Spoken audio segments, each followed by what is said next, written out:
So our lesson for today is how to draft a pattern for a jacket.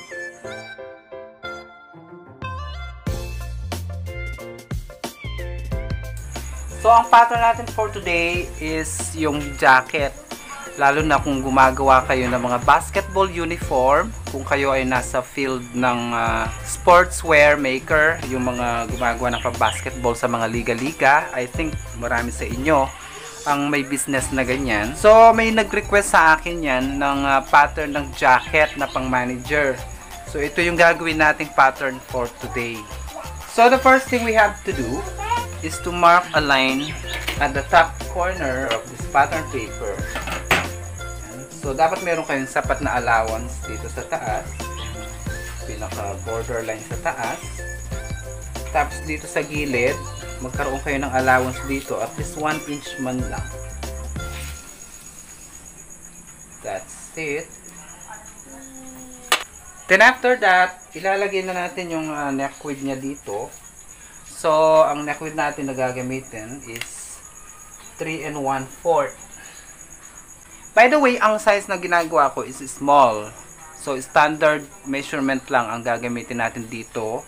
At kung gusto niyo ng copy ng mga basic standard measurement na galing sa akin, pwede ko naman ibigay yon. So i-paste ko na lang yung link dyan sa description box kung gusto niyo kopyahin or kung gusto niyo nung i-download yung file na yon. So at least meron kayong standard sizing chart para sa mga jacket. So ang gagamitin natin na neck width para dito is 3.25 or 3 1/4. Lalagay natin dyan. At ang neck depth natin para sa front ay 3 1/2. Okay. So this is the front neck of our front pattern. Okay, so let's establish now our shoulder. Our shoulder here is 17 inches. So we will divide it into 2. This will become 8 1/2. So we will measure our shoulder from here, from the center fold line, outward, 8.5. So we will point there. We will measure down here, along vertical line. We will measure our arm side depth here, which is 9 inches. So from this top line, para makuha natin or ma-draft natin yung kanyang armhole para sa front, we will go down from this top line at least 1 1/4 of an inch to draw our shoulder slope. Okay, so this is the shoulder slope. Bago natin ilagay yung kanyang armhole, kailangan muna natin ilagay yung kanyang bust circumference. I-divide natin yan sa 4. So ang bust circumference or bust measurement ng small sa mga jacket is 40. So we will divide it into 4. We will get 10 inches. So we will measure here outward like this and there. Okay. Arm side depth. Ayan. And then, kukunin na natin yung haba. So, ang haba nito is 26 inches. Pero, ililes na natin yung space na kukunin ng paha. Kasi may paha. Yung jacket na yan, may ilalagay na knitting dyan. So, kung 26 yan, ililes natin ng 2 inches, magiging 24 na lang. So, we will measure from the top line downward. Karoon tayo ng line para sa pinaka ilalim or pinaka ayan. So measure natin dito. So armhole na lang ang kailangan natin. Ngayon itong line na to, extend mo lang siya dito. Ayan, nag-extend tayo ng line dito, which is ito yung arm side depth. Ngayon dito, magme-measure lang tayo dito ng at least 1 1/4 dito. Lalagyan natin ng linya from this point. Okay? Ayan. Ngayon, magla-line tayo. Lalagyan natin yan ng carved line like this. Nabuhay na yung ating armhole. dito sa bandang ilalim dito, magkakaroon lang tayo ng 1 cm dito. Yan. Okay. Normally, sa mga babae, nilalagyan ng ganito.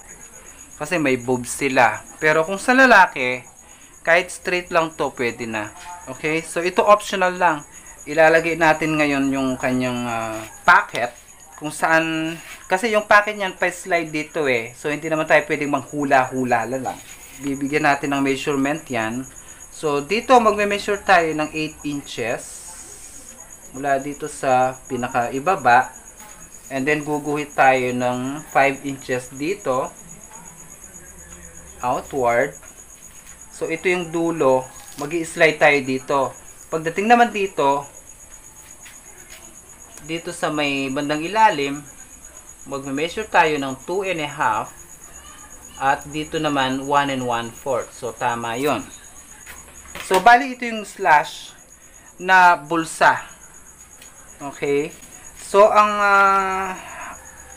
lapad nito dapat nasa 6 inches ito.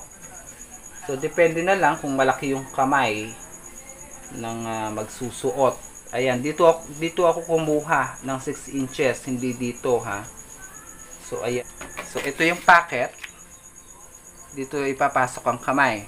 Ganyan pa. So, ang packet ng gagawin nating jacket, optional din. Depende sa inyo kung anong style ang gagawin niyo. Yung isang style, yung welt na tinatawag na welt packet, binubutasan siya. So, kung marunong kayo doon sa paggawa ng welt packet, parang ganun to. Binubutasan siya dito. Yung iba naman, tinatapal. Kung itatapal nyo siya, so, ito yung magiging, ano niya, yan. Yan. So, ang tela niyang tapal, ito siya. So, ganyan ang, ano niya, kung tapal, ha. Now, maglalagay tayo ng allowance para sa kanyang zipper. 1/2 inch yung kanyang allowance. Kasi yung zipper, iniipit lang yan eh. Dito. Ang back naman, dito sa taas. Ayan. 1 1/4. Ito ay para sa back ha. Slope ng back.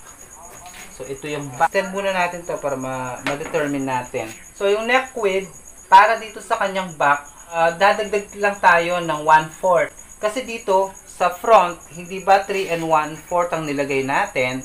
So, dito, sa back naman, dadagdagan mo lang ng 1/4. So, magiging 3.5. Ayan ang 3.5.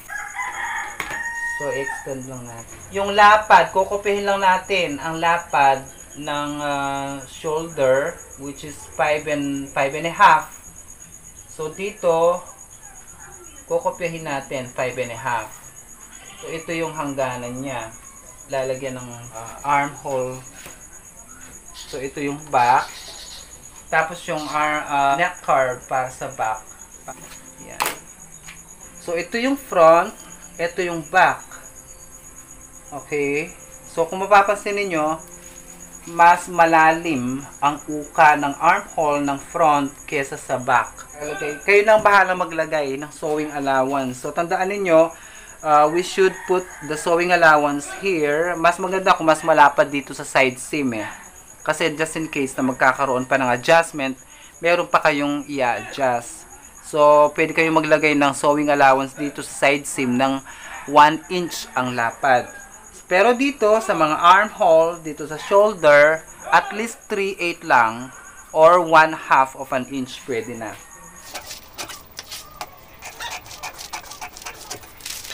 Pag sineparate nyo na yung front pattern, lalagay nyo na yung sewing allowance niya. Yung kanyang sleeve, susukatin natin yung kung ilan yung armhole. So, susukatin ko yung front, which is 9 1/4. Tapos itong back, 9 3/4. So, inad natin yung 9 1/4 tsaka 9 3/4, magiging 19 inches.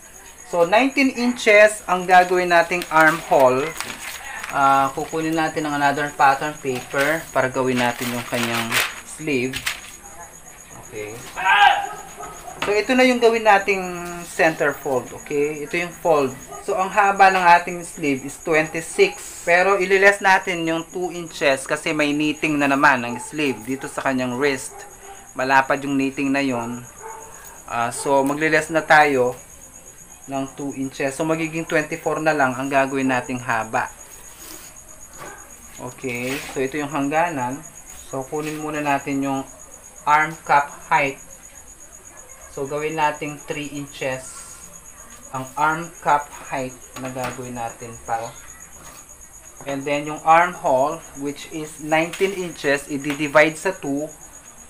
So, magiging 9 and a half yun. So, i-measure natin ang 9 and a half from here down there kung saan tumugma or kung saan siya mag-fall sa line na to. Like this, fall. Dito tayo magkakaroon ng point.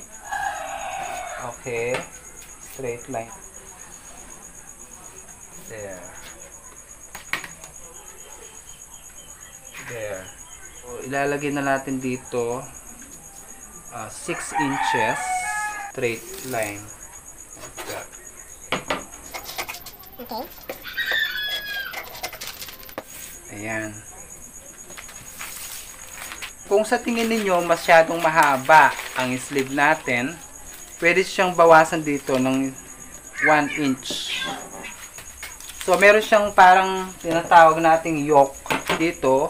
Ang sukat nito, 6 inches by 6 inches. Kasi pino-fold yan eh. Pino-fold yan ito, dito. Ito yung magiging dito sa harap, bago yung knitting. Meron pa pala, itong front niya, meron siyang ganyan kalapad na pacing. Shape lang niya is kukunin mo lang ang shape niya mula dito hanggang dito. Kukunin yung shape niya. So, kukopyahin ko lang. Okay. Okay. Yan. Tapos, yan. Ayan. Pacing to para sa harap. So, gagawa kayo ng ganito. Pag tinapas sa tela, gagawa kayo ng 2 pieces na ganito. Tapos, ito gagawin ding 2 pieces. Okay? Jacket pattern. Don't forget to subscribe to my channel and click the bell notification for more videos if you don't mind.